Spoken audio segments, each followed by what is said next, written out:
మరి నిలువెత్తు త్యాగము జనం కోసం పనిచేస్తే జనం గుండెల్లో ఎలా ఉంటారు అనడానికి మీరు అక్కడ ఏర్పాటు చేసుకున్నటువంటి విగ్రహం.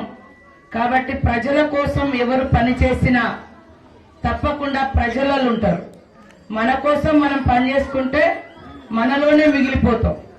కాబట్టి ఇక్కడ ఉన్నటువంటి ప్రతి ఒక్కరూ, వేదిక మీద ఉన్నటువంటి ప్రతి ఒక్కరం కూడా కష్టాలలో ఉన్నటువంటి ప్రజల కోసం, ఇబ్బందులలో ఉన్నటువంటి జనం కోసం మనకు శాయశక్తుల వీలైనంత వరకు ఇతరులకు సేవ చేయడమే మనందరి లక్ష్యంగా పెట్టుకొని ఎవరికి వారం ముందుకెళ్లాలని కోరుకుంటూ ఈరోజు ప్రజాపాలన కార్యక్రమాన్ని ఈరోజు ఏర్పాటు చేయడం జరిగింది.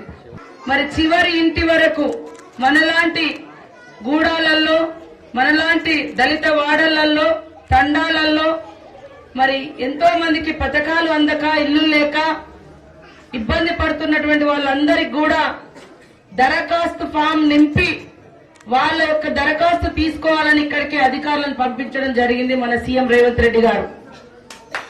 కాబట్టి మీరందరూ కూడా ఈ యొక్క పథకాలను సద్వినియోగం చేసుకోవాల్సిన అవసరం ఉంది.